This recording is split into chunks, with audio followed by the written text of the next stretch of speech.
Estamos começando mais um episódio do Deixa que eu pergunto e eu queria muito dizer para vocês um dado, uma estatística que está mudando a demografia quando a gente fala de ocorrência de câncer. A Sociedade Americana do Câncer, lá nos Estados Unidos, revelou que a incidência de câncer em pessoas com menos de 50 anos, jovens adultos, aumentou em 79%. Por causa disso, a gente chamou hoje para conversar sobre o câncer o Dr. Gerson Mourão, mastologista, ginecologista, oncoplasta, faz cirurgia plástica oncológica, membro da Academia Brasileira de Mastologia, diretor-presidente da Fundação SECOM. É o único membro do Amazonas, é isso? Da Academia Brasileira. É o único membro da Academia Brasileira de Mastologia. E diretor-presidente da Fundação SECOM. Dr. Gerson pegou a Fundação SECOM em 2019, passou pela pandemia, passou pela agonia. Exatamente. E fez um trabalho. E ainda conseguiu fazer um trabalho exuberante na Fundação SECOM. Obrigada por ter vindo hoje conversar com a gente, Dr. Gerson. Obrigado, eu que agradeço o convite. Dr. Gerson, câncer no Brasil. A gente tem um dado que diz aqui que a estimativa do triênio, para o triênio 2023 a 2025, é de novos casos a cada 100 mil habitantes. A gente tem aqui essa estimativa, trazendo o câncer tanto de homem quanto de mulher. Então, a gente tem ali câncer de próstata, câncer da mama, câncer de colo e reto. E a gente ouviu muito falar sobre o câncer de colo e reto, porque muitos atores foram a público, né? Sim. O próprio ator... A Preta Gil. A Preta Gil. O Chadwick Boseman, que era a Pantera, teve câncer de colo, ninguém sabia, ele morreu de câncer de colo. Braga, como é que tem um programa também? A Loura. A Loura... Ana Maria Braga. Ana Maria Braga. Ana Maria Ali Braga. foi HPV. Ali foi câncer de colo de útero. Não, foi câncer de colo de útero. Não foi, o dela foi câncer de reto. E foi em decorrência do HPV? Do HPV. É sério isso? Naquela época, a gente vai conversar com você sobre essa questão do HPV também, porque tá? A pessoa pensa que o HPV só é câncer do colo. E aí a gente vai colocar aonde ele atua. Aonde ele atua e principalmente a prevenção, porque ele é um câncer que pode ser prevenido. Exato. Como é que a gente faz para diminuir esses dados? Como é que estão os estudos de câncer hoje no país? A Organização Mundial da Saúde, ela já havia anunciado há mais de 30 anos atrás que se nada fosse feito no mundo inteiro, a tendência do câncer é cada vez aumentar. Ele nunca vai diminuir pela visão que nós temos. E por quê? Porque ele é uma doença que está relacionada ao envelhecimento de uma pessoa. Quer ver um exemplo? Na década de 40, no país de Gales, que é o local que mais tinham essas pesquisas, as 10 doenças mais comuns, você não encontrava o câncer. Você só encontrava a doença infecto-contagiosa, que nós chamamos, que é o que dizimava as populações. À medida que nós controlamos essas doenças, a população começou a viver mais. A expectativa de vida aumentou. Aumentou e aí aumenta a possibilidade de câncer. Mas por que o câncer ele começa a aparecer com o envelhecimento? O que acontece no organismo da pessoa? Existe estudo que determina ali quais são os fatores, as causas dos cânceres, e aqui eu falo dos cânceres em todas as suas modalidades, o de próstata, o de pulmão, de traqueia, estômago, tudo isso? Tem uma coisa que a gente tem que botar na nossa cabeça. O câncer, ele é um resultado de um processo de vida que você tem. E processo de vida não está relacionado só ao que você come, só ao que você se exercita, mas também à tua forma de viver. Essas formas angustiantes, essa forma rancorosa, tem tantas coisas. Tem estudo que comprova isso, que esse sentimento, essa falta de paz interior, a ansiedade, a raiva, a mágoa, pode realmente trazer uma mudança no biológico? Sim. Por exemplo, a primeira coisa que nós temos que diferenciar é o animal do ser humano. Por exemplo, nós temos uma programação genética e o animal também tem. Quer ver uma coisa? O pombo, ele pode morrer de fome, você bota um pedaço de carne e ele não come. Olha o acidente dos Andes, o histórico. Um homem comeu a própria carne dele. Portanto, o que eu quero dizer com isso? É que a nossa programação é diferente. Nós conseguimmo romper com o programa genético que nós temos. Ou seja, hoje existe um estudo chamado de psico-oncologia. Ou seja, é o psiquismo da pessoa, né, ajudando, vamos dizer assim, se esse é o termo, nesse processo do câncer. Psico-oncologia. Psico-oncologia, hoje tem um termo. Isso aqui entra naquela hipótese em que a mente... Mente sã, corpo sã. Lembra da história? Mente sã, corpo sã. Isso. É histórica. É histórica. Né? É da época da Grécia está. Antiga, né? Foi Então tá Hipócrates, aí, não foi o que disse isso? Então é uma coisa que... Mas o que eu quero dizer além disso aí é que a mente da gente não sabe o que é real e o que não está acontecendo na realidade. Então a gente acaba trazendo para o nosso corpo a sensação que a gente criou na mente. Então, quando a gente tem medo, a situação que está nos causando medo, às vezes nem está acontecendo, mas a gente antecipa esse medo porque a mente ela acaba construindo uma relação de sentimento e de causa e efeito que traz sensações biológicas. Então, a gente começa a liberar cortisol, começa a liberar uma série de hormônios que vão fazendo mal para o organismo. É nesse aspecto que a mente faz mal para o corpo? Exatamente. Na realidade, o termo é neuroendócrino imunologia. Ou seja, é o psiquismo mexendo com a mente mexendo com o sistema imunológico e metabólico das pessoas. Essa é a ideia que tem que se ter. É um processo que ele... Agora, deixa eu falar uma coisa. Sim. Existe um livro chamado A Mente e o Câncer. Então, nesse livro, ele fala uma coisa muito interessante, que hoje a mulher moderna, ela recebe 60 mil estímulos do que naquela época elas não recebiam. Então, hoje vocês estão com uma dinâmica de estresse totalmente diferente do que aquela outra época. Uma outra coisa interessante que tem nesse livro, que foi isso que você acabou de falar.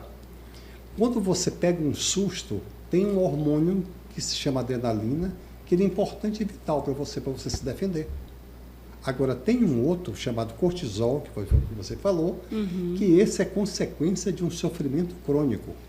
Ele pode destruir célula, levar a envelhecimento precoce e, portanto, também pactuar dessa miscelânea do câncer. E o cortisol, ele começa a ser liberado pelo organismo em situações de estresse, em situações... Crônico. O crônico. É só o crônico, é quando você está com sofrimento anos e anos e anos, aí ele começa a surgir. Por exemplo, a pessoa que tem uma ansiedade crônica e que não trata. Exatamente. Ela vive com aquela angústia, Isso. aquela agonia, liberando cortisol na vida. Não é o cortisol de um susto, não é o cortisol de uma noite mal dormida. Não, porque na realidade o susto, o que surge é a adrenalina. A adrenalina é que surge para você se defender. O coração bate mais rápido, o pulmão você fica mais ofegante para você, sabe? O intestino dá uma diminuídazinha ali, se tranca tudo e tal, para você ir para o combate.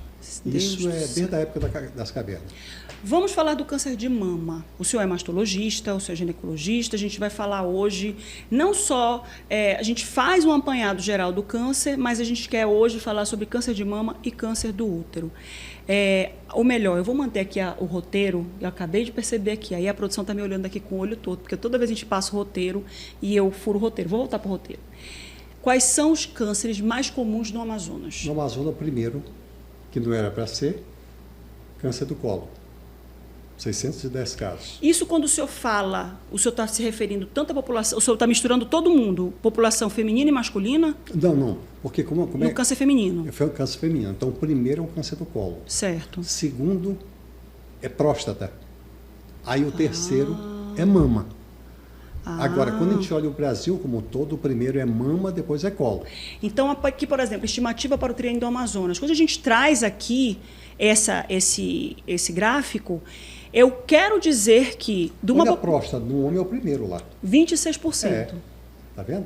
E aqui das mulheres, o câncer de colo do útero. Mas aí o homem foi em primeiro, mas como o senhor falou que o colo do útero tem 27% aqui, ou seja, é maior a incidência tá do vendo? que de Tá próstata. Aqui, exatamente, está aí. Então, quando eu falo aqui que a maior incidência é de colo de útero, eu estou dizendo que da população em geral, quando ele faz a estatística de câncer, tanto em homem quanto em mulher, que primeiro vem é câncer de colo de útero, em seguida vem o de próstata e depois vem o câncer de mama. O câncer de mama, Quais são os tipos? Como é que está o tratamento do câncer de mama hoje? Antigamente a mulher recebia um diagnóstico de câncer de mama, tirava a mama, o protocolo era tira tudo, porque não sabiam muito bem como lidar. O tratamento quimioterápico era um tratamento para todos os tipos. Como é que está hoje essas pesquisas de câncer de mama? Márcia, nós tivemos uma mudança enorme nesses últimos 20 anos. Imagina, nós saímos de uma fase em que o único tratamento para uma mulher era tirar a mama. Aí você tirava a mama, não adiantava nada, não existia quimioterapia, a mulher morria com 2, 3 anos. Mas por que ela morria com 2, 3 anos? Porque o tumor já era avançado e você não tinha recurso nenhum de quimioterapia. Hoje nós dizemos que mudou, muita coisa mudou. Por quê? Porque há uma tendência de se descobrir o tumor mais cedo, portanto, melhora o prognóstico. E segundo, você consegue personalizar um tratamento. Por exemplo, antigamente você usava uma droga, você nem sabia se ia dar certo para uma pessoa. Hoje, com um determinado exame, você consegue dizer exatamente qual é o tipo de quimioterapia ou imunoterapia você vai usar naquela pessoa. Então, antigamente era biópsia, acabou. Biópsia deu carcinoma, é câncer, acabou. Hoje em dia, existem estudos que identificam morfologicamente o tumor. Sem dúvida. E fazem aquela análise, que tipo de tumor é esse, para poder fazer o protocolo de tratamento desse tumor. Exatamente. E aí, o que é que nós temos hoje também? Que hoje você consegue tranquilamente preservar as mamas. E aí que vem a história... E salvar as vidas. E salvar vidas. Porque naquela época era mama, não é mama, câncer é igual a morte. Mais do que morte, a mutilação. Imagina uma mulher sem a mama. E hoje nós caminhamos para outro patamar. Que câncer, ele não mata e ele também não, entre aspas, não mutila, não aleja, né? Era esse o termo que se usava. Quais são os sintomas do câncer de mama? Câncer de mama inicial, médio, avançado, como é que funciona isso? Deixa eu colocar como regra geral para a população entender muito bem isso.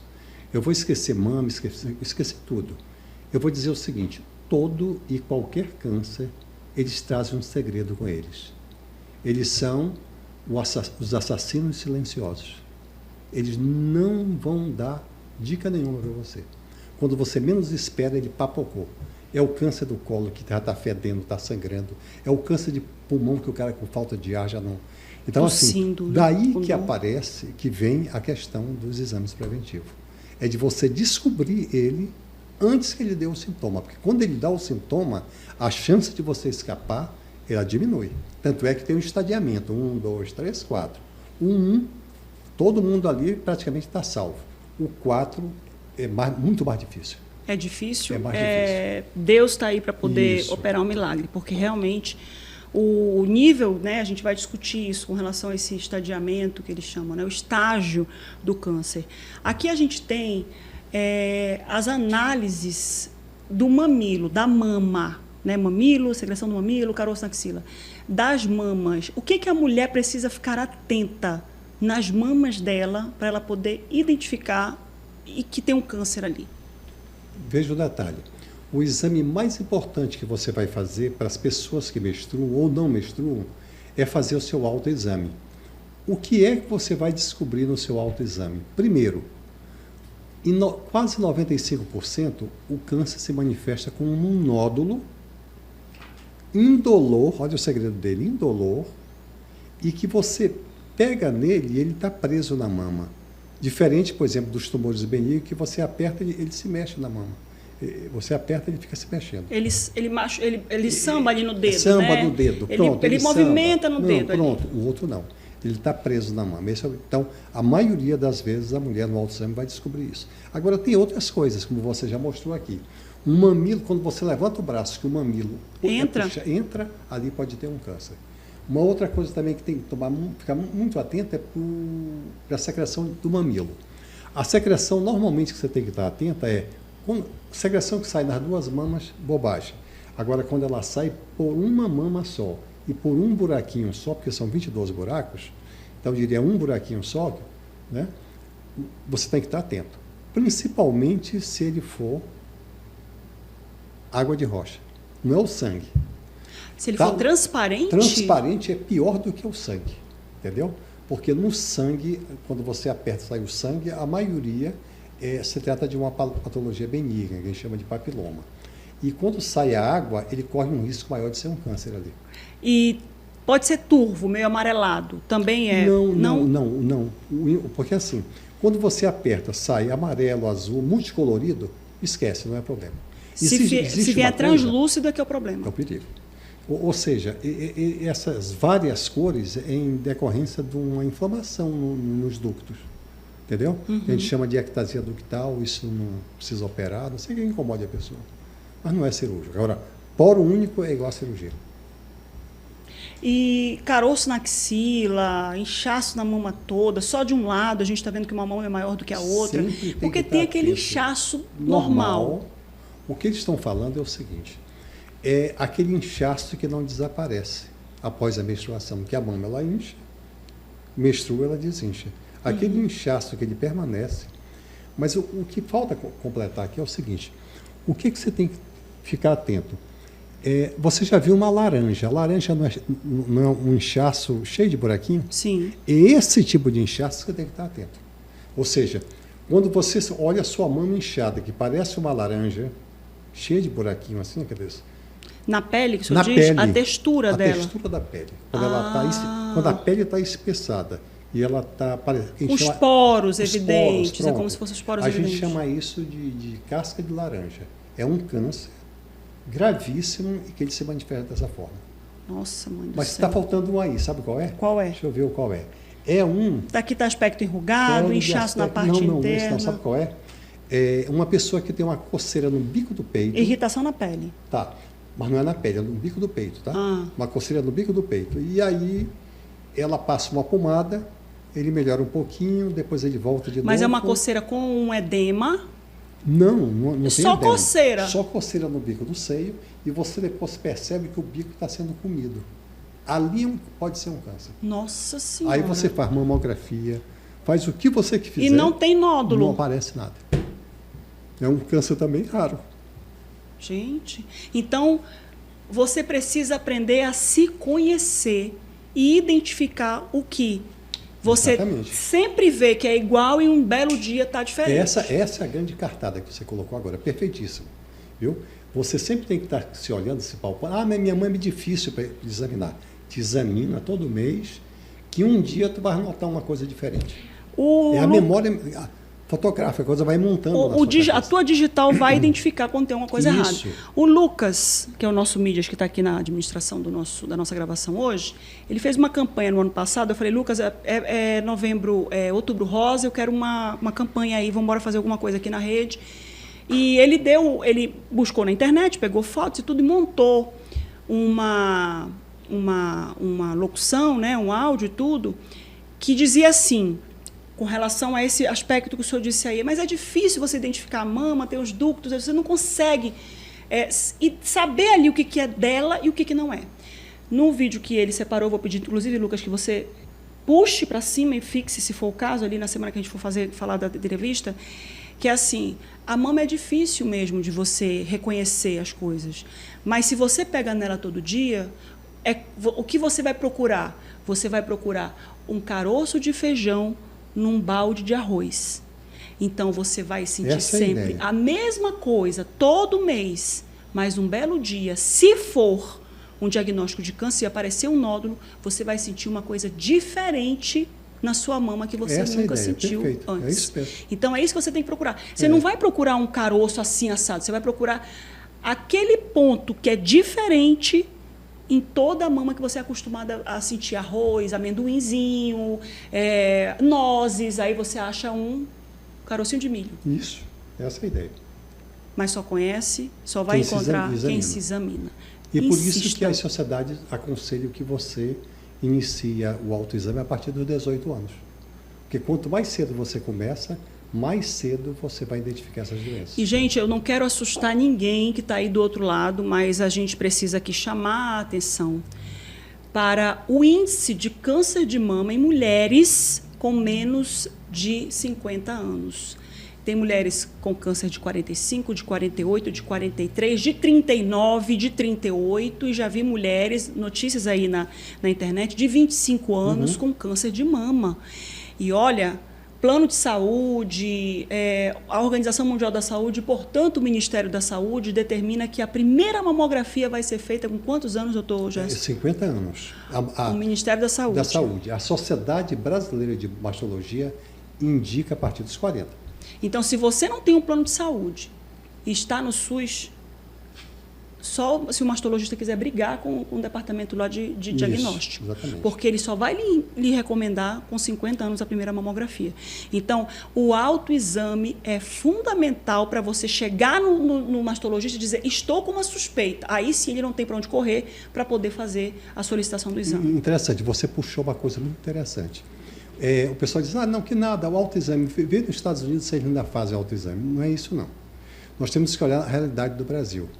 60% dos tumores, quem é que descobre? É o médico quando ela vai, ele examina? Não. 60% dos tumores no nosso país é descoberto pela própria mulher. Portanto, você tem que, o que você acabou de falar, nós temos que dar ênfase ao autoexame. Isso é uma questão. Uma outra coisa que ficou muito em discussão foi a Sociedade Brasileira com o Ministério da Saúde, que ele recomenda a partir dos 50 e a Sociedade a partir dos 40. Mas existiu um impasse econômico dentro dessa história. Para você descobrir um câncer em mulheres entre 40 e 50 anos, que são as pessoas novas, você vai gastar, vamos supor, 2.000 mamografias para descobrir um tumor. Quando você faz acima dos 40, com 1.000 mamografias, você descobre uma. E aí você começa a achar que esse valor econômico é interessante para um país que nós atendemos o que é 85% da população. Uhum. Olha qual é a filosofia. É um número macabro, né? Mas eu vou já te falar um detalhe agora, para a gente entender bem a questão do SUS. E aí o que acontece? Quando a sociedade americana agora colocou que a mulher deveria fazer a partir dos 40 anos, que é isso que você estava colocando no início da coisa, a ideia é muito simples. Não é o preço de uma mamografia, mas o valor da vida que está ali. Uhum. Essa é a grande questão. E outra coisa, quando você investe $1 em prevenção, você está economizando $3 para o país. Então, é uma matemática que a gente tem que começar a viver essa matemática. Que as pessoas não estão vivendo no nosso país essa matemática. E eu vou dizer uma coisa para vocês. Eu conheço ali pelo menos umas 3 mulheres que infelizmente, mulheres jovens, 45 anos, 44 anos, que detectaram tumores com autoexame. Acabou. Vi na internet ontem uma que estava narrando um câncer muito, infelizmente, muito ruim. Ela estava na quimioterapia, uma mulher de 39, 38 anos, e ela achou o tumor na lua de mel dela. Quando ela voltou da lua de mel, ela já entrou na quimioterapia, teve que tirar a mama. E quando você tira a mama nesse aspecto, você não pode botar em seguida a prótese se você precisar fazer uma radioterapia, porque a radioterapia são frequências que vão lá e estragam a prótese. Então, ela está passando por todo esse dilema com 38 anos, 37 anos, por aí. Ou seja, você precisa fazer o autoexame. Acabou. Isso é inegociável. Interessante, você colocou uma questão e nós estamos discutindo. O Ministério da Saúde, 50 anos, Sociedade Brasileira, 40 anos, fazia a mamografia. Agora, vamos lá. Eu tenho uma paciente que apareceu comigo e a mãe dela teve câncer com 40 anos. Com que idade ela tem que fazer a primeira mamografia dela? Com que idade? 10 anos antes.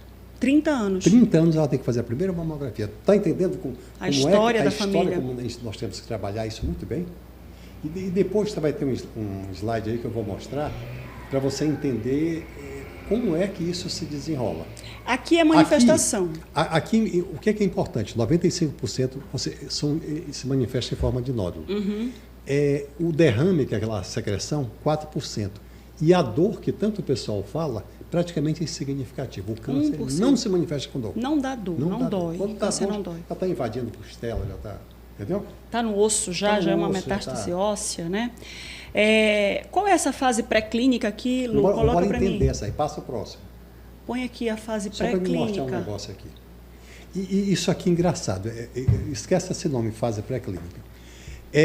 Em vermelho, bem ali, aqui, é quando uma mulher palpa um nódulo clínico, né? Quando ela palpa. Tem 1 centímetro. Tem 1 centímetro, tá? Tem 1 centímetro.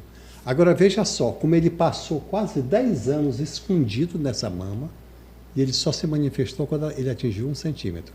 Mas veja, Márcia, quando ele atinge 1 centímetro, ele rapidamente ele cresce como se fosse um balão e as bolas crescendo. E ele leva a paciente à morte, entendeu? Se nada foi feito. Pouco tempo. Por isso é que é assim, o câncer não pode esperar, não, ele espera em muito tempo.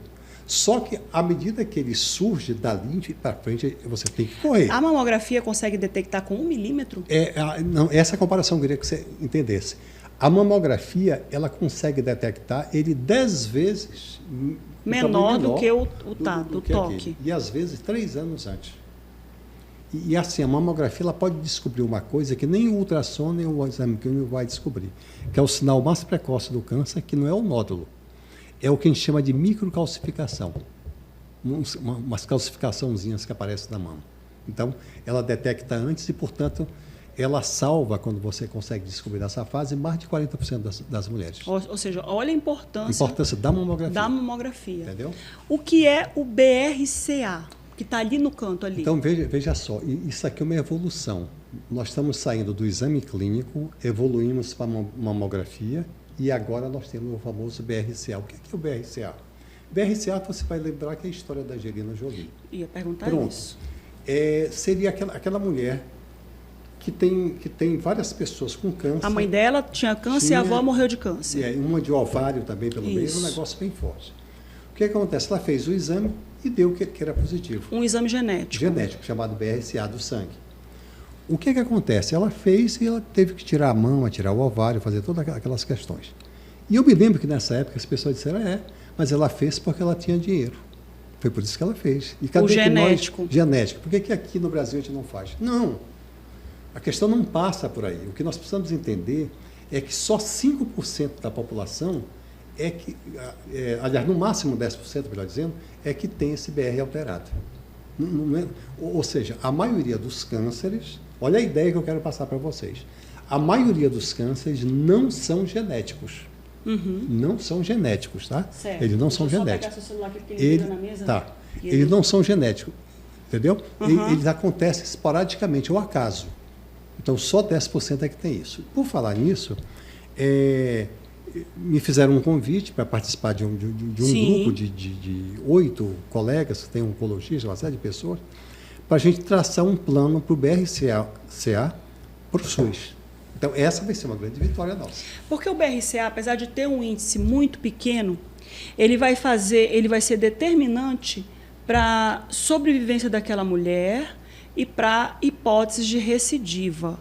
Ou seja, se aquela mulher tiver um BRCA, eu posso dizer positivo? Sim. BRCA 1 e 2, tá? São 2 tipos. Se ela tiver um BRCA positivo e ela não fez o exame, foi descoberto um nódulo de 1 centímetro, fez lá o exame dele, vamos tirar o nódulo.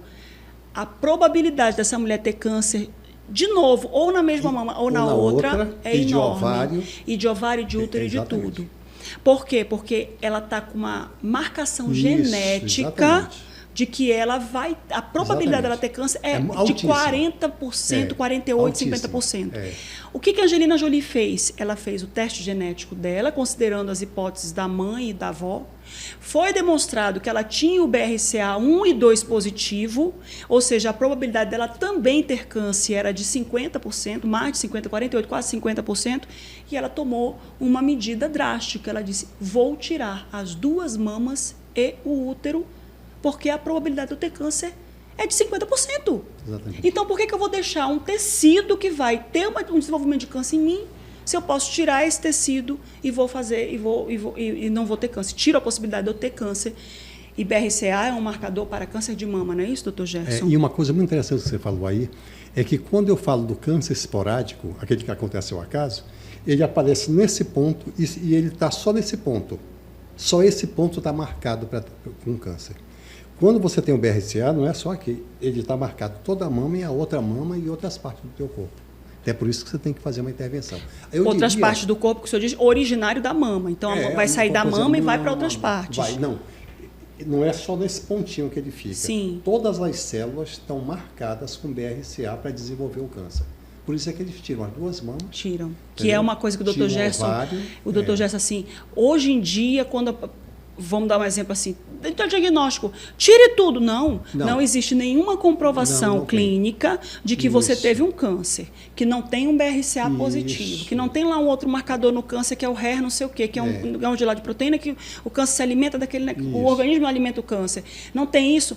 Não tem nada que comprove que esvaziar a mama, como dizem, né? Vou esvaziar a mama, vai garantir, vai ser determinante para você não ter câncer. Então, tirar aquele quadrante ou tirar a mama toda não significa nada quando você não tem a genética, a predisposição e tudo para poder ter o câncer. Interessante, você falou uma coisa, você está fazendo um paralelo muito interessante entre um tumor relativamente grande, que você tem que tirar, às vezes a mama ou não, depende, mas você tem que esvaziar, e o tumor pequeno que você não vai esvaziar.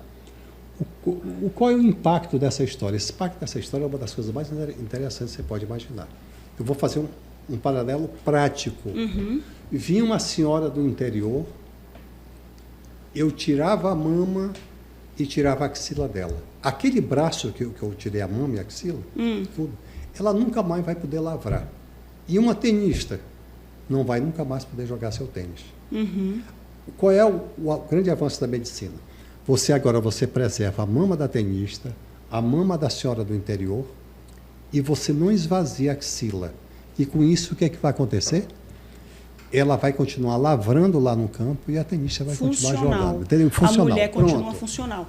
Esse aqui são os dutos, ali é gordura. Olha os ductos que a gente está mostrando ali. Isso aqui. Que aí por aí que saem as secreções, o câncer nasce nesses ductos também. Aí você quando olha, você vê que parecem umas nozes. Não é fácil, viu? Não é fácil palpar, tá vendo? Porque é difícil, por isso que eu trouxe esse desenho. Tem umas nozes, tem uns menorzinhos, tem uns maiores. Granuloso ele fica, né? Agora, Márcia, aqui que é interessante para a pessoa entender que é assim, isso aqui tudo é gordura, isso aqui é a mama em si, tá? Certo. Que por sinal, à medida que vocês vão envelhecendo, isso aqui vai sumindo e vai ficando só a gordura. Certo. Por isso é que nessa fase você faz praticamente só a mamografia, porque como o tumor é branco na mamografia, é mais fácil você olhar das mamas gordurosas, você não pede ultrassom. Mas por que eu trouxe esse desenho? É porque essa cirurgia que você tira a mama da pessoa, você vai tirar isso aqui tudo. Até a gordura, tudo. Não, você tira mais ou menos o miolo. O miolo todinho você tira. E aí aqui que você bota uma prótese aqui embaixo, de imediato quando você faz. Então essa é a ideia. Essa é a ideia. Porque você está fazendo uma mastectomia para reduzir o risco dela ter câncer. E isso só acontece de forma preventiva. Preventiva, no caso. Porque se você está tirando um nódulo, né, que já tem um câncer ali, vai ter um tratamento posterior de radioterapia, quimioterapia, você não tem como colocar uma prótese ali. Né? Porque a prótese, a radioterapia interfere lá na prótese, né? Atrapalha ali a prótese. Quais são os estágios do câncer? Os estágios são basicamente 4. 1, 2, 3 e 4. 1, onde a pessoa tem chance de cura altíssima. O 2 é um pouquinho mais perigoso, mas... Aqui nós temos o 1, está ali. Tá ali. O que são essas coisinhas azuis? Verdinhas, Isso aqui são os linfáticos que a gente chama. O tumor está aqui e ele caminha por esses vasinhos para baixo do braço. Certo. O que significa ele estar embaixo do braço? Significa que ele tem probabilidade, não é que seja, mas tem probabilidade de ele já ter caminhado para outro lugar, que é a metástase. Que é a metástase, entendeu? Que já é ali o grau 3. Exatamente. Agora, os linfonodo, é isso que a gente chama? Ele parte do seio? Esse desenho aqui, ele está no seio do ou já é na axila? Não, os linfonodos estão na axila. Mas o que acontece é que você tem uma rede... Que está ligada no linfonodo. Que está ligada nele. E que é uma rede linfática que vai para os linfonodos. Aqui nós temos uma rede que vai caminhar para lá, para eles. Aqui no grau 2, ainda não tem comprometimento do linfonodo. Não tem sim. Mas por que ele é dito como grau 2? Não, ele é grau 2 porque, além de ele estar na mama, ele está embaixo do braço. Entendeu? É isso que a gente vai definir. No grau 3, é porque também tem uma classificação. Grau 3, o tumor com certeza é maior do que 5.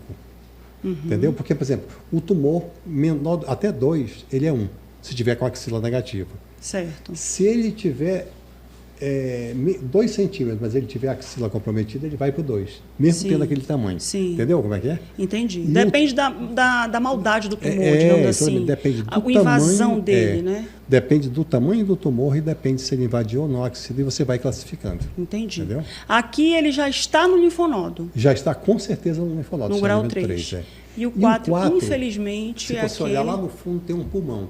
Né? Ou seja, ele já pulou para algum local. É o 4.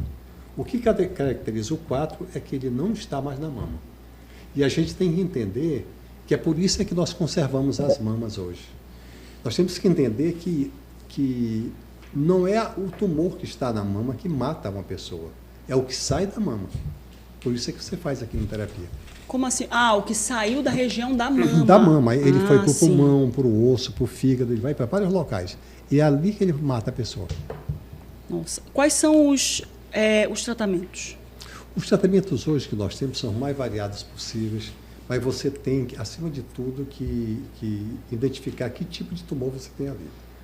Né? E você só identifica com um exame chamado de imunohistoquímica que vai para fora. Esse exame ele vai dizer para você qual é o tipo de droga que você vai usar e se você inicia ou não com cirurgia. E aí você tem uma série de opções de preservar a mama, de tirar a mama, de começar com uma quimioterapia e depois operar. Dependendo do tipo do tumor. Do tipo do tumor, do tamanho do tumor. Tem uma série de coisas que a gente está usando hoje em dia. Vamos falar. Eu esqueci de perguntar alguma coisa com relação ao câncer de mama. Tá Podemos passar para o câncer de útero. Útero. Dr. Gerson, quando eu lhe pergunto quais são as causas do câncer... Só um pouquinho. Desculpa. Passa o próximo... Eu queria aquele que tem aquele quadro azul. Só para te Sim, mostrar sim. uma coisa. Aqui é o autoexame, né? É. Como é que você faz o autoexame, Isso. levanta o braço, olha no espelho e tudo mais. Exatamente. Ah, sim! Era isso que eu queria mostrar para a população. Por favor. Olha só. Qual é o... Vamos 30 supor, anos. Você 30, aí você vai até os seus 80 anos, mais ou menos. Então, veja só. Quando a pessoa tem um BRCA multado, elas vão desenvolver câncer. Ou seja, quase que com certeza elas vão desenvolver um câncer. Já a população geral, olha como é baixo, não chega a 12%. Então, a diferença é 12% da população geral, que vive até os 80, e de 85% da população com BRCA, que vai viver até os 80 também. Entendeu a diferença? 85 para quem tem o BR e 12 para quem não tem. Não entendi. Tá, deixa eu explicar. A população geral... É aquele que sem tem um risco. BRCA negativo. Negativo, pronto. Não é que ele tenha feito, não. Ele não tem mesmo. Não esse tem, BR. ok. Então, a chance dele... Chegar a 80 anos... de ter um câncer aos 80 anos é 12%. É baixíssimo. Ah, tá. Tá? A chance de ter um câncer, é baixíssima. Agora, quem tem o BRCA é 85% ou 80%. É altíssima a possibilidade. Ou seja, aqui a idade, ali é o percentual. É. Então, a pessoa que tem 30 anos e que não tem um BRCA positivo, ela vai chegar aos 80 e tem a possibilidade de desenvolver câncer 12%.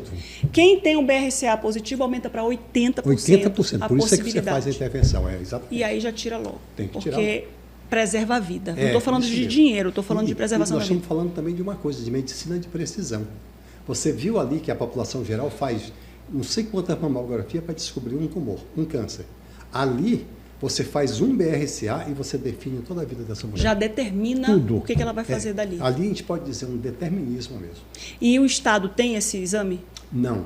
Nós estamos hoje lutando junto com os outros estados. Por exemplo, o Amazonas foi um dos, diria assim, dos 8 estados no Brasil que nós fizemos a proposta de fazer esse movimento em relação ao BRCA. De compor, do BRCA, compor Isso. ali o rol do SUS. Exatamente. O rol de exames obrigatórios para as mulheres do SUS. Isso. Aí a AstraZeneca, como eu comentei, reuniu 8 pessoas aqui no Brasil, eu sou um deles, que é para a gente colocar quais seriam as normativas para se pedir aquele exame. Do SUS. Só para eu trazer para você um dado, um exame desse no particular, ele sai em volta de R$ 1.600, R$ 1.700, tá? Um exame genético desse. Então, quando você viu lá a Angelina Jolie fazendo, eu não sei se é esse tipo de exame, por exemplo, que tem lá no grupo Oncoclínicas, né, que é do Albert Einstein, no AC Camargo e tudo mais, R$ 1.650. O que a Angelina fez deve ter sido muito mais preciso. Não, na época um exame desse custava mais de 10 mil. Na época e aí dela. começou a cair o valor, porque foram... Foi popularizando, todo mundo foi fazendo, apareceram outros laboratórios que também faziam, e você sabe que é a concorrência que determina o preço, e aí ele foi caindo. Então, era caro mesmo na época da Angelina Jolie? Mais de 10 mil. Chegava a ser um valor, se eu não me engano, era 13 mil reais um exame desse. Ou seja, ela que podia fazer, meu coitado, meu Deus do céu. As outras mulheres que não podiam. Ok, vamos falar então. E o BRCA, ele só determina a possibilidade de câncer de mama? Não, ele também é usado para a determinação do câncer do ovário, de útero. E o BRCA2 tem uma relação com próstata, com pâncreas. Entendeu? Tem toda essa relação. Entendi. Então ele vai... Por exemplo, tu quer ver um detalhe? Agora eu esqueci de falar de fator de risco. Por exemplo, você tem um homem na família com câncer de mama, aquela família está marcada. Um homem com câncer de mama? Um homem com câncer de mama. Além do câncer de mama ser raro, mas a família daquele cara tem que fazer o teste, porque o risco... É determinante. É um dos fatores que levam a você Porque o homem também tem câncer de mama. Tem, é 1% só, viu? Mas é um câncer muito agressivo. Quando tem, toca o terror. Exatamente. Doutor Gerson, se a gente for perguntar quais são as causas do câncer, tem vários fatores. É falta de atividade física, alimentação, mas o câncer de útero, ele tem uma causa que já foi identificada como a causa provável do câncer de útero. Tá. É o HPV? Só uma coisinha. Me explique aí. O BRCA, eu falei que é medicina de precisão. Sim. O HPV é medicina de prevenção. Né? Só prevenção de... O que eu falei? O BRCA é de precisão. Precisão. O HPV é uma coisa de precisão. Por que eu digo de precisão? Porque você tem uma coisa que nem na mama você tem. Sabe qual é? A vacina. Ou seja, você faz a vacina no grupo de 9 a 14 anos, meninos e meninas, e aí essa geração, você está protegendo de ter o câncer. Sabe que eu costumo aqui inventar algumas palavras para definir, para eu entender melhor. Enquanto o BRCA é medicina de precisão, a vacina do HPV é medicina de antecipação. Pronto, melhor ainda, gostei, tá? Porque ela não vai determinar que você vai ter a doença no futuro, ela vai evitar que você tenha. É como se você encontrasse uma vacina para o BRCA. Para tirar o BRCA da sua vida. Aí você não ia precisar fazer uma intervenção para tirar peito, útero, não sei o quê. Bora mudar de lugar? Não. Porque assim, as ideias que ela está colocando, realmente, é para poder a gente entender. Gostei, parabéns. Né? É para a gente entender. E aí o que acontece? Então nós temos a vacina. É por que o menino? É um horror você ver um jovem chegar no SECOM com o pênis todo tomado e você ter que amputar o pênis do cara desse. HPV. Mas o HPV no homem não é assintomático? Mas na mulher também é assintomático. O que acontece? Mas ele fica ali depositado e um belo dia ele vai trazer câncer de pênis para o menino. Leva aqueles 10 anos, vai e ele desenvolve. No homem é a mesma coisa. Aquela verruga, aquela coisinha que aparece ali, vai tomando conta. Você tem que amputar. Amputa a glande ou amputa o pênis? Porque ele está tomando todo. O estágio dessa coisa, ela é tão... A pessoa olha e não quer acreditar que aquilo é uma doença e aquilo vai tomando conta dele. Ele não quer acreditar que ele... E o homem tem muito ainda essa questão da vergonha. Eu não vou para o médico, o que eu vou dizer? Né? Tem essa história ainda. E outra coisa, o HPV está relacionado com 6 tipos de câncer. Colo, pênis, o reto para as relações, orovaginal, vagina e vulva. Meu Jesus. Não é, o pessoal só fala em colo do útero, não é 6 tipos. Você numa lapada só, você está... limpando 6 cânceres daquela geração. Entendeu? E aí é que vem o grande duelo com a questão da vacina nas escolas, né? Porque o pai... Ai, meu Deus, eu não aguento ouvir ignorância. Eu preciso dizer isso, é ignorância. Um pai não vacinar uma filha ou um filho. O filho não, porque o filho é garanhão, né? Vamos vacinar os meninos. Mas as meninas não vão vacinar não, porque vai desencadear nela... A questão da relação. Meu Deus, que loucura. E hoje a gente sabe que essas relações começam muito cedo. É em Manaus que as meninas são muito acesas. Coisa nenhuma. Isso é um fenômeno universal, no mundo inteiro é assim. Não existe isso, gente. Não existe isso. Você nem imagina... Eu vou falar aqui, tá? A sua criança, lá com 8, 9, está se tocando lá no banheiro e descobrindo a sexualidade dela. Então, vamos trabalhar com a realidade? Porque ela está trabalhando, ela está descobrindo a sexualidade dela, lá com 8, 9 anos, acho que é mais ou menos 7 anos, 8, 9 anos, e tu está se enganando. Então, cai na real, previne a doença que tem que prevenir e para com essa palhaçada de ignorar o que é fisiológico. Vai acontecer, aconteceu com você, então você sabe muito bem que vai acontecer. Quais são os estágios do câncer de útero? A gente está mostrando aqui. Aqui é um câncer, um útero saudável. Saudável. Aqui ele começa a crescer. Daqui para cá, o HPV se implanta aqui, aí ele vai e leva 10 anos ao máximo para ele se transformar num câncer. Então ele tem uma etapa também igual da mama, longo, de 10 anos, vamos dizer, igual da mama, no qual ele se transforma na doença. Entendeu? Então, ele sai daqui, leva 10 anos e ele começa a se formar aqui. Que é essa coisa aqui que você está vendo assim, diferente. É isso que é ele. Agora, estágio inicial. Inicial é esse aí. Nesse estágio, o tratamento é cirúrgico, pronto. Agora, a partir desse outro estágio aí, em que ele vai invadir algumas estruturas ali, isso aqui você não opera mais. Você faz radioterapia, às vezes quimioterapia junto. Não dá nem para tirar o útero nesse caso aí, fazer esterectomia? Não, você não faz. Quando ele avança mais, que ele já invade o que a gente chama de paramétrio, você não pode mais fazer a cirurgia.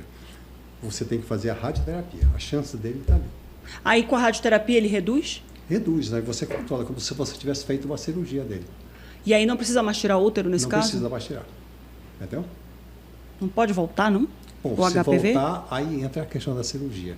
Que aí você parte para uma cirurgia mutiladora, que você arranca intestino, enfim, é uma cirurgia horrorosa. Nossa Senhora. Tem que ficar usando bolsa colostômica?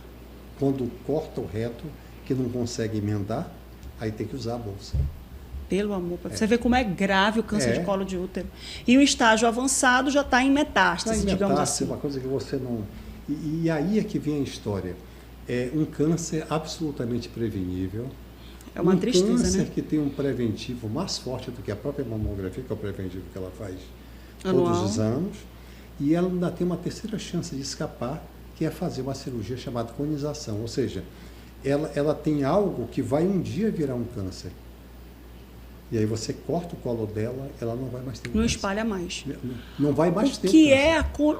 Como é o nome? Conização. O que é a conização? O próprio nome já diz que é um cone que você vai tirar do útero. Se você tem reparar uma foto bem, aí. Será que tem alguma foto? Se tem, não tiver, tá aqui. Tá. Mas eu queria... tá aqui, olha.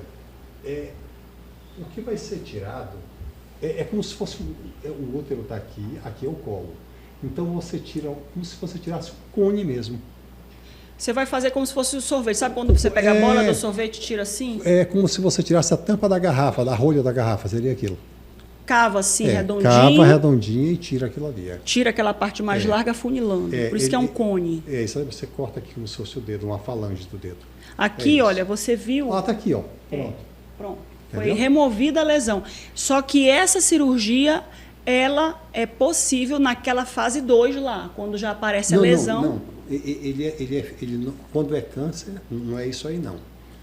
Essa cirurgia que a gente está falando, que é a conização, que é isso aí, é quando ainda vai se transformar num câncer. Ele não vai ser. Mas ele está vendo a lesão lá, mas tem uma lesão no colo do útero. Tem ou não lesão. Tem lesão nenhuma? Não. Na colposcopia ele olha e ele vê que tem uma lesão lá. Bem pequenininha. Bem pequenininha, uma coisa... E ele vai e resseca aquilo ali. Pode ser pequeno ou não. Às vezes ele é um pouco espalhado. Mas é uma feridinha que já aparece do HPV. O HPV e que aquilo um dia vai virar câncer. Entendi. E aí você preventivamente faz essa cirurgia aí. Entendi. Porque na realidade, quando você faz um preventivo, ele vem assim, NIC 1, 2 e 3. Né? Ou então lesão de baixo grau e de alto grau. A de baixo grau, a maioria delas em 2 anos elas somem, por isso você não precisa fazer nada. Já o alto grau, a maioria delas podem evoluir para um câncer. Por isso que você faz a conização. Então, às vezes aparece a lesão e a lesão pode sumir. Pode sumir. Sendo... Aí vai ter que fazer o laboratório para poder ver qual é o tipo daquela lesão. Se é uma lesão que vai sumir ou se é uma lesão que vai evoluir para câncer. Exatamente. Quando você faz esse preventivo lá, diz, olha, é uma lesão de baixo grau. Aí você fica repetindo a cada 6 meses durante 2 anos. Não tem que cauterizar, não tem que fazer nada. Em 2 anos, 90% dela desaparece, de baixo grau. Agora, de alto grau, ela pode evoluir para um câncer. Por isso é que você corta o mal pela raiz, faz a conização. Eu também Que gosto. é isso que vai acontecer no Sepcolo. E aí me explica, a Fundação SECOM vai fazer isso. Vai. Ela já está fazendo. Só que ela vai fazer numa escala muito maior. Veja bem. Ela já faz dentro da Fundação SECOM, Já lá no faz. centro cirúrgico? Já. E aí termina ocupando espaço físico para operar câncer mais avançado. Então, vamos lá. Quem era o SECOM? O que era o SECOM antes da nossa gestão? Eram as mulheres que entravam dentro da fundação para morrer. Porque elas já entravam com câncer do colo avançado, câncer de mama avançado, portanto não tinham chance de serem curadas. Nós estamos fazendo um processo onde, por exemplo, mama, ela levavam 14 meses para serem resolvida a vida delas. Hoje leva 4 meses. É uma mudança radical. E o Sepcolo, ele surge para justamente aumentar a quantidade dessas conizações. O que significa isso? Hoje você faz 500 conizações. Com Sepcolo você vai fazer mais de 1.500 conizações. Sim, mas e aí, o que é isso? O que é isso?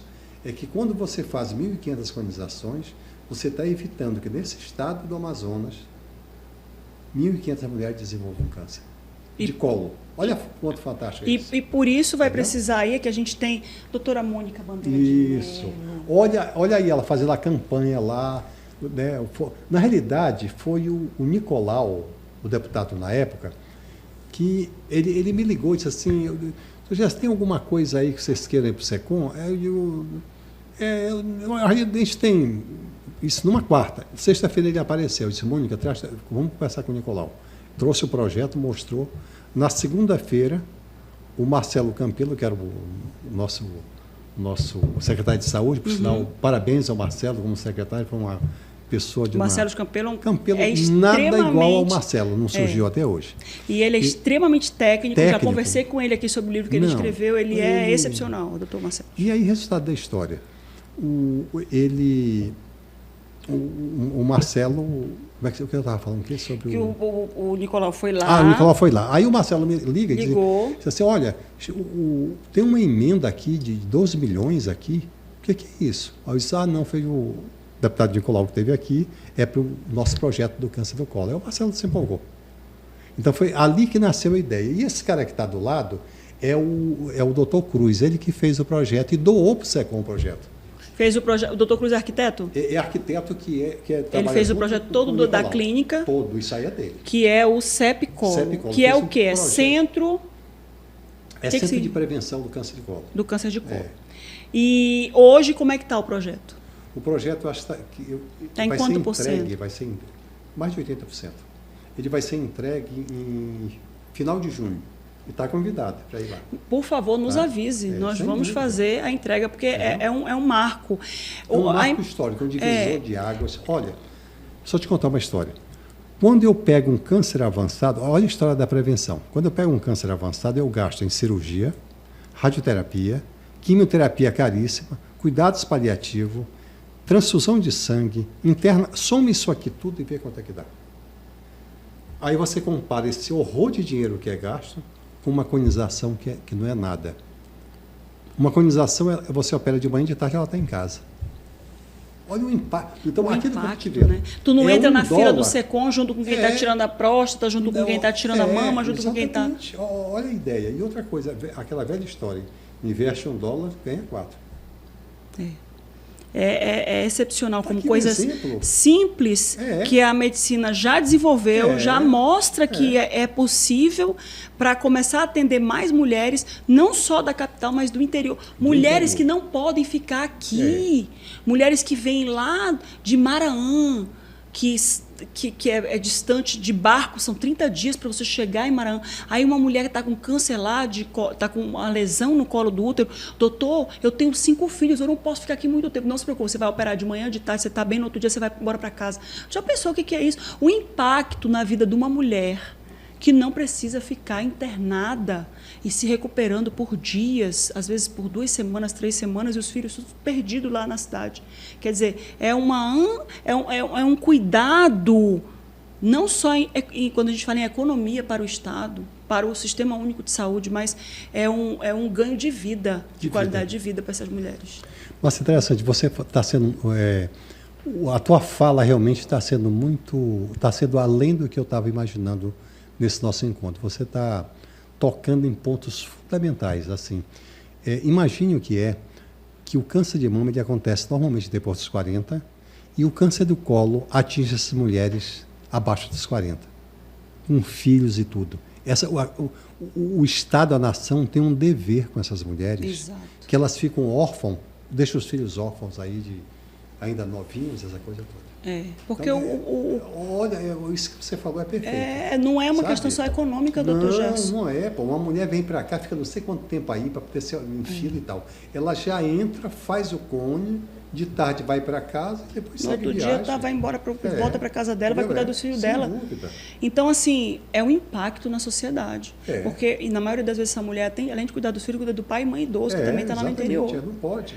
Então, é bom que se avalie todo esse aspecto social. A gente não está falando só de saúde, de ganhos na saúde, a gente está falando do ganho social. Porque, no fim das contas, é sobre isso que a gente está falando. Sobre a mulher, na expectativa de vida, com qualidade, estando presente ali na educação dos filhos, na vida dos filhos, não filhos órfãos. Com mulheres de 40 anos, com metástase, que morrem lá porque não foram atendidas antes. Para você ter uma ideia desse impacto, a cada 2 dias morre uma mulher por câncer de colo do útero aqui no estado. Imagina. Isso é um absurdo o negócio de você falar isso. É uma vergonha para o país, para o mundo, você saber que num estado onde é o pulmão do mundo, né, essa história aí toda, que você tem mulheres desassistidas. Isso é uma violência contra o direito. E eu vou fazer aqui um paralelo. É a mesma coisa que você tendo vacina para poliomielite, ter criança com poliomielite e que vai ser um idoso dependente da família, dependente do INSS, porque ficou com deficiência física em razão da poliomielite, sendo que a poliomielite é 100% evitável porque tem vacina. Sarampo, que estava erradicado, tem vacina porque o pessoal descuidou da vacina das crianças. Enfim, é tanta coisa que a gente tem que falar, né, doutor Gerson, que a gente começa a ficar indignada, né? Doutor Gerson, esqueci de perguntar alguma coisa da Fundação SECOM. O que eu não lhe perguntei da Fundação SECOM, que o senhor quer dizer, quer falar? Não, eu tenho aproveitado os espaços que têm um comportamento ético, como é o seu, agora que eu senti aqui muito em você. E já te assisti em várias, não é de hoje que eu assisto. E não é de hoje que eu lhe entrevisto também, né, doutor Gerson? Assim, eu queria contar um pedaço da nossa história, da nossa luta dentro da Fundação SECOM. Eu me lembro que nós assumimos a Fundação SECOM em 2019. 2 anos a pandemia nos tirou e restou apenas 1 ano, porque o nosso mandato são 4. Em 1 ano, nós causamos, eu vou considerar uma revolução, porque nós tínhamos 51 itens do Ministério Público em cima das nossas costas, nós conseguimos resolver 48 deles, e um detalhe, com emendas parlamentares, de deputados federais, deputado estadual e de senador. Aqui eu quero colocar o Plínio Valério, né? O cara que deu uma força muito grande para o movimento nosso lá sobre o negócio de coisa de esgoto, que não tinha, um absurdo isso aí. Tratamento de esgoto da Fundação. É um absurdo, é um negócio que não entendeu que. Mas assim, então nós conseguimos nesse tempo todo, por exemplo, tinham 2.700 biópsias desde 2012 a 2017 que não tinha sido dado diagnóstico. Nossa, então nós conseguimos superar isso tudo. Então, o que eu quero contar com essa história? Que não é o tempo que você tem que faz você mudar uma história. O que faz mudar uma história não é o tempo, é o desejo que você tem e um grupo que você tem comprometido por mudar uma história. E aqui eu quero agradecer a todos os nossos servidores, mas em particular eu queria falar da Mônica Bandeira, porque ela levantou essa bandeira sobre o câncer do colo do útero. E a Ilka, minha grande parceira dentro da mama, nós conseguimos mexer na questão da mama. Então, hoje eu diria que nós vamos contornar 60% do câncer da mulher. 40% da mama e 20% que é uma coisa. Então, é uma vitória que... Eu estava conversando com o Dr. Gerson, que a doutora Mônica Bandeira de Mello, a gente sempre vê os dois assim, como um parzinho de vaso, sempre os dois juntos, né? Sempre juntos, né? E principalmente a doutora Mônica comprou muito essa questão da conização, ela é uma das defensoras ferrenhas e tudo dessa saúde da mulher, dessa antecipação do câncer de colo de útero. Deixa eu te interromper. A Mônica foi responsável... Vamos dar a César o que é de César. Vamos parar com essa coisa de repartir mérito. Vamos dar mérito, vamos dar a César o que é de César, a Deus o que é de Deus. A Mônica brigou na época com o governador, com o Omar Aziz, e ele entendeu o que ela queria colocar. O primeiro estado a ter a vacina do HPV foi o nosso. Uma vitória histórica. A Mônica brigou, inclusive com colegas nossos do Conselho Regional de Medicina, que eles não acreditavam que o coisa é meio líquido, né, o preventivo é meio líquido, fosse superar esse preventivo comum que nós usamos. Hoje a prefeitura, ela colocou o preventivo meio líquido. O que significa isso? Enquanto aquele outro preventivo tem um índice de falha de quase 50%, esse nós temos um acerto de mais de 90%. Nossa. Como é que um grupo de colegas médicos, como é que pessoas dentro da Câmara e da Assembleia não conseguiam ver uma questão dela? Então, foi uma briga dela e hoje é uma vitória da minha história. Terceiro fato histórico é o sepcolo. Foi ela que bateu e ele nasceu. A doutora Mônica é espetacular. É só para dizer assim.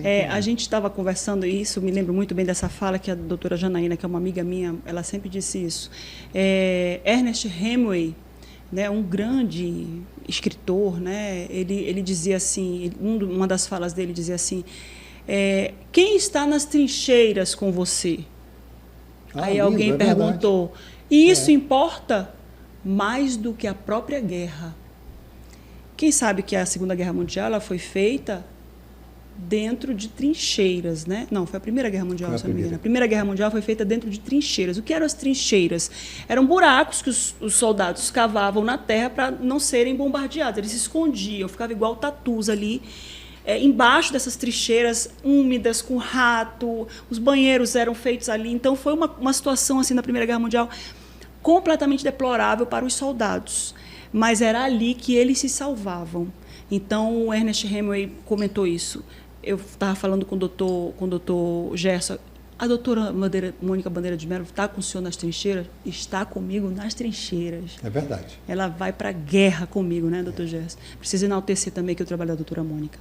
Doutor Gerson, muito obrigada. Se as pessoas quiserem visitar o SECOM, procurar o SECOM, falar com o senhor, como é que faz? As pessoas como é que fazem? Primeira coisa, nós temos a nossa assessoria de imprensa com a Laís, a pessoa pode marcar. Eu queria conhecer a Fundação, eu acho que é importante as pessoas conhecerem. Verem, né? A Fundação SECOM, ver o quanto melhorou e o que ela pode nos ajudar. Exato. Sabe? Porque quando você olha, um colega estava dizendo, mas é engraçado, você lá, de onde vem o dinheiro? Eu disse, rapaz, o dinheiro, 85% é do Estado, vem 15% do coisa, então é só para atender o básico. E como é que vocês conseguiram dar esse salto? Emenda parlamentar. Ou seja, o crescimento, né? E aí você consegue, por exemplo, entender agora, porque eu quero explicar, por que é que o AC Camargo, o Barretos, eles conseguem fazer aquilo? Porque ali é como se fosse algo particular. O que eles recebem de dinheiro é uma coisa, e o SECOM não recebe. Porque atende o SUS. E o SUS tem uma tabela que é vergonhosa, né? Porque vocês que estão aí do outro lado que não entendem, que não sabem, porque não são obrigados, né? O SUS, ele tem uma tabela, os serviços são pagos pelo Ministério da Saúde, mas é uma tabela, enquanto um procedimento no plano de saúde se paga R$50, no SUS paga 10. Então, todo o procedimento que é feito, vem o repasse do Ministério da Saúde, mas não sobrevive. Porque o tratamento é um tratamento extremamente dispendioso. Doutor Gerson, muito obrigada por ter vindo, tá? Muito obrigada por ter atendido o nosso chamado. A gente Sempre.